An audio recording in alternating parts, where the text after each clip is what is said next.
최근 LG전자 인도법인 LGEIL이죠. 이 LGEIL의 인도 증시 상장 소식이 상장의 주목을 받았는데요. 오늘 그 관련해서 증권사 리포트들을 좀 받았습니다. 이걸 바탕으로 해서 LGEI 상장의 세부 내용, 그리고 이게 LG전자라는 기업 전체 가치에 어떤 의미가 있을지 좀 더 깊이 한번 파고들어 보겠습니다. 이게 사실 단순히 자회사 상장해서 자금 확보했다, 이런 표면적인 얘기 너머에 좀 중요한 포인트가 있는 것 같아요. 리포트들을 보니까 이번 상장이 LG전자의 기업 가치를 아예 근본적으로 다시 평가받게 할 그런 리레이팅의 촉매제가 될 수 있다, 이렇게 강조를 하고 있거든요.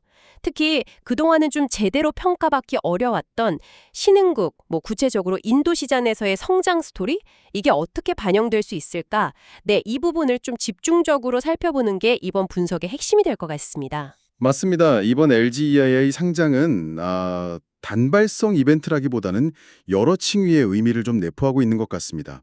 상장 과정과 그 결과부터 시작해서 이게 가져올 파급 효과, 그리고 LG전자의 향후 전략이나 주가 전망에 미칠 영향까지 오늘 리포트 내용들 보면서 한번 차근차근 짚어보도록 하죠. 좋습니다. 그럼 가장 기본적인 것부터 좀 확인해 볼까요?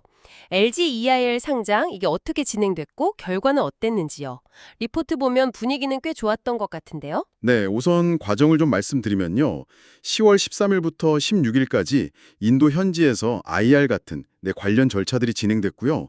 그리고 바로 10월 14일에 인도의 그 양대 증권거래소죠.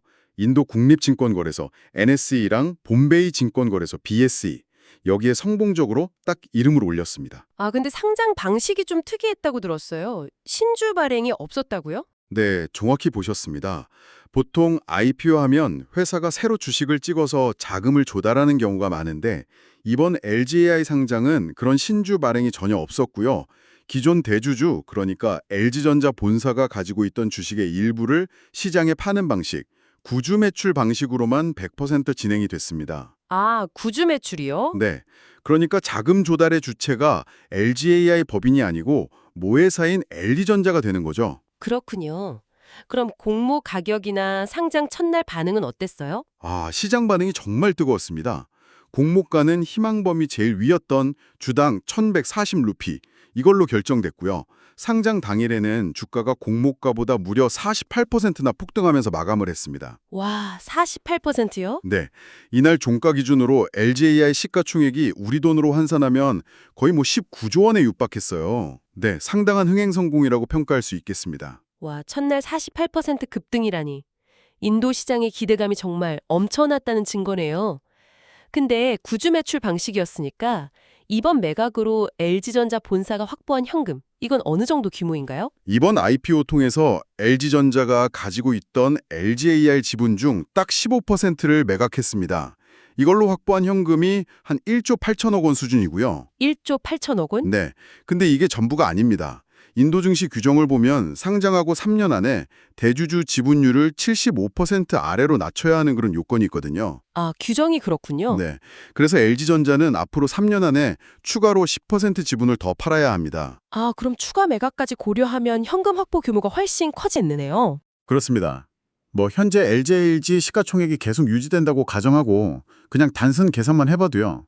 앞으로 10% 지분 추가 매각하면 대략 한 1조 9천억 원 정도, 이 정도 현금을 더 확보할 수 있을 걸로 추정이 됩니다. 그러니까 이번 상장으로 총 한 3조 7천억 원, 이 정도 되는 상당한 유동성을 확보할 길이 열린 셈이죠.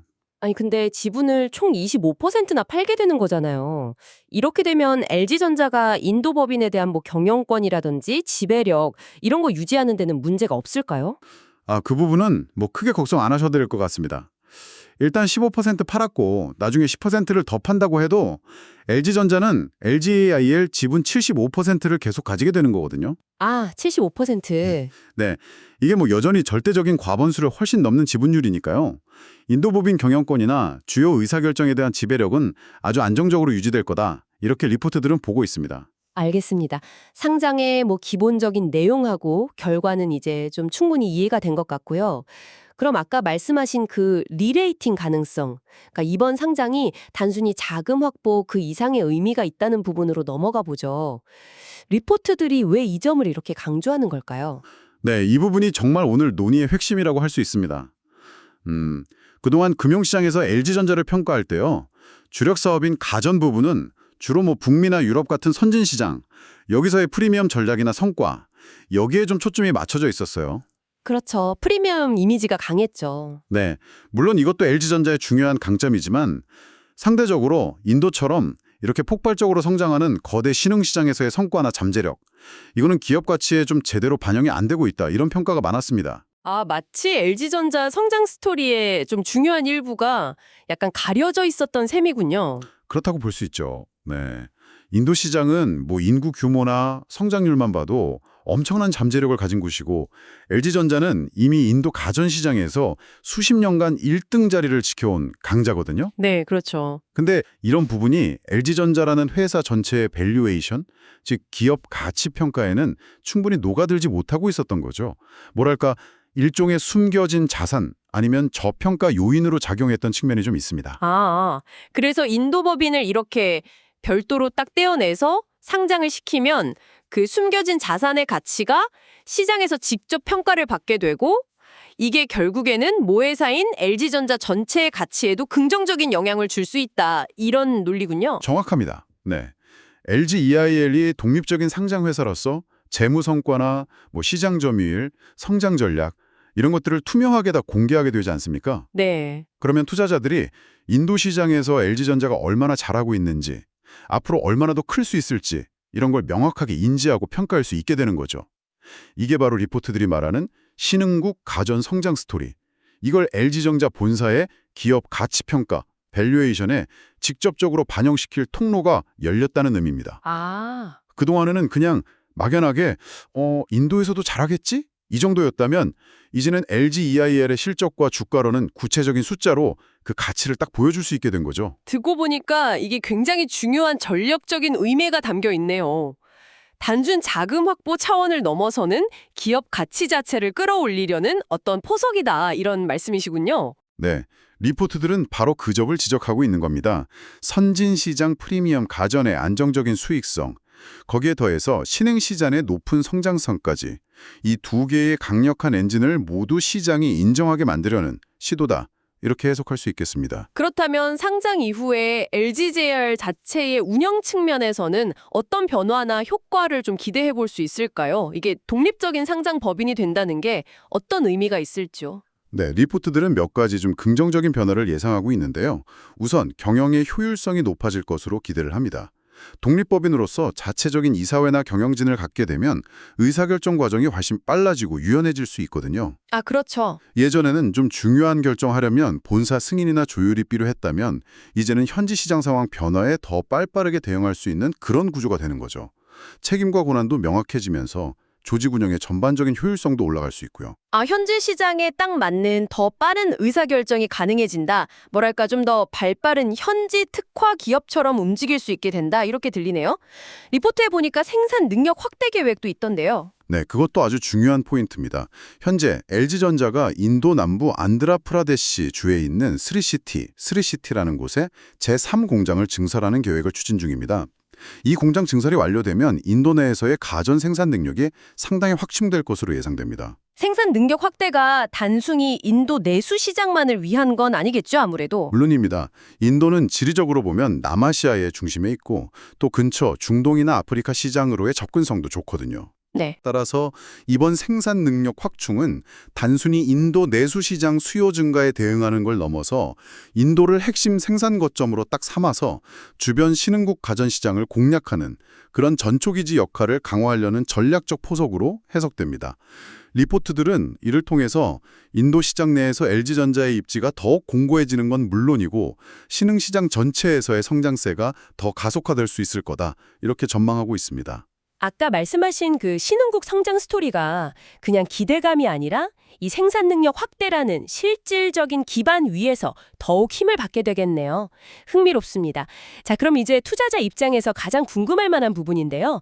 이 증권사 리포트들은 LGEIL 상장이라는 이벤트를 반영해서 LG전자에 대한 투자 의견이나 목표 주가, 이걸 어떻게 제시하고 있는지 좀 정리해 볼까요? 네, 리포트들 결론을 보면요. LG전자에 대한 투자 의견은 기존의 바이, 즉 매수 의견을 그대로 유지했습니다. 목표 주가 역시 기존하고 똑같이 10만 8천 원을 유지했고요. LG EIL 상장이라는 호재가 있었는데 목표 주가를 안 올린 건 조금 의외인데요. 네, 목표 주가 자체는 유지했지만 그 근거를 좀 살펴보는 게 중요합니다. 리포트들은 최근 전 세계적인 인플레이션이나 금리 인상 이런 것 때문에 소비 심리가 크게 위축되고 또 가전 시장 내 경쟁도 아주 치열해지는 등 어려운 경영 환경이 계속되고 있다는 점을 우선 지적합니다. 네. 그럼에도 불구하고 LG전자가 이런 어려운 상황 속에서도 비교적 양호한 실적을 기록하면서 가전 시장 내에서의 어떤 견고한 리더십 그리고 수익성을 다시 한번 증명했다는 점을 높이 평가했습니다. 어려운 시기에도 잘 버텨냈다. 이 점을 긍정적으로 봤군요. 그렇습니다. 펀더멘털, 그러니까 기업의 기초 체력이 튼튼하다는 걸 확인시켜줬다는 거죠. 그리고 여기에 더해서 아까 길게 설명드렸던 LG 이별렐의 성공적인 상장, 이게 LG전자가 가진 또 다른 성장 동력, 즉 신흥시장에서의 성장 잠재력을 시장이 재평가하게 만드는 중요한 계기가 될 거다, 이렇게 판단을 했습니다. 당장의 실적 기여도 변화보다는 미래 성장성에 대한 기대감을 높이는 요인으로 작용할 거라는 분석이죠. 그리고 현재 주가 수준에 대한 언급도 있었던 것 같은데요. 네, 밸류에이션 매력도 중요한 포인트로 꼽았습니다. 리포트 작성 시점 기준으로 LG전자의 2026년 예상 실적 대비 주가 순자산 비율, PBR이라고 하죠. 네, PBR. 네, 이걸 계산해 보니 약 0.66배 수준으로 나왔습니다. PBR은 현재 주가가 회사의 주당 순자산 가치 대비 몇 배냐 이걸 보여주는 지표인데요. 0.66배라는 건 현재 주가가 회사가 가진 장부상 순자산 가치보다도 낮게 평가되어 있다는 의미입니다. 아니, 1배보다 낮다는 건 극단적으로 말하면 회사를 지금 당장 청산해서 자산을 다 나눠줘도 현재 주가보다는 많이 받을 수 있다 이런 뜻 아닌가요? 이론적으로는 그렇습니다. 물론 청산 가치가 장복 가치랑 항상 똑같지는 않지만 어쨌든 PBR이 1배 미만이라는 건 통상적으로 주가가 좀 저평가되어 있다, 이런 신호로 해석되는 경우가 많습니다. 특히 리포트에서는 LG전자의 과거 PBR 추이, 그러니까 주가가 순자산 가치 대비 어떻게 움직여 왔는지를 보여주는 밴드 차트랑 비교했을 때 현재 PBR 0.66배 수준이 거의 역사적 하단 부근에 있다, 이렇게 분석했습니다. 역사적 하단이요? 네, 따라서 현 주가 수준에서는 하방 경직성, 즉 더 떨어지기보다는 올라갈 가능성이 높다는 측면에서 밸류에이션 매력이 충분하다, 이렇게 판단하는 겁니다. 종합해보면 어려운 시장 환경 속에서도 실적은 견조하게 잘 지켜내면서 펀더멘털을 입증했고 또 인도법인 상장을 통해서 신흥시장 성장 스토리를 부각시킬 중요한 모멘텀을 확보했고 게다가 현재 주가 수준도 역사적으로 낮은 수준이라 매력적이다. 그래서 매수 의견과 목표 주가 10만 8천 원을 유지했다. 이렇게 요약할 수 있겠군요. 네, 증권사 리포트들의 핵심적인 분석과 결론은 바로 그렇습니다. 선진 시장에서의 안정적인 프리미엄 가전 사업, 그리고 인도법인 상장을 계기로 더욱 부각될 신흥시장 성장 잠재력, 마지막으로 매력적인 현재 주가 수준, 이 세 가지 요소가 LG전자에 대한 긍정적인 투자 시각을 뒷받침하는 주요 근거다, 이렇게 정리할 수 있겠습니다. 오늘은 LG전자 인도법인 LGEIL의 성공적인 인도 증시 상장 소식을 중심으로 해서 이게 갖는 어떤 다층적인 의미 그리고 앞으로 LG전자 기업 가치에 미칠 영향에 대해서 증권사 리포트들을 통해 좀 심층적으로 분석해 보았습니다. 단순히 자금을 얼마 확보했냐 이런 숫자 너머에 전략적인 함의로 읽는 것이 중요해 보이네요. 맞습니다. 오늘 살펴본 내용의 핵심을 다시 한번 정리하자면 LGEIL 상장은 그냥 일회성 자금 조달 이벤트가 아니라 그동안 시장에서 온전히 평가받지 못했던 LG전자의 신흥시장 성장 엔진, 이걸 제대로 가동시키고 이를 통해서 기업 전체의 가치를 한 단계 끌어올리려는 중요한 시도다, 이 점입니다. 네. 또한 상장을 통해 확보될 자금이나 앞으로 개선될 운영 효율성, 이런 것들은 인도 및 주변 신흥시장에서의 실질적인 성장을 더욱 가속화하는 어떤 밑거름이 될 수 있다, 이런 기대감도 확인할 수 있었습니다. 리포트들은 이런 점들을 종합적으로 고려해서 LG전자에 대한 긍정적인 시각을 유지하고 있는 것으로 보입니다. 네, 제공해주신 증권사 리포트들에 대한 분석은 여기까지 하도록 하겠습니다. 이번 상장에 가져올 어떤 나비 효과가 앞으로 어떻게 나타날지, 또 앞으로 발표될 LG전자의 실적이나 주가 흐름, 그리고 특히 인도 시장에서의 구체적인 성과들을 꾸준히 지켜보는 것이 중요하겠습니다.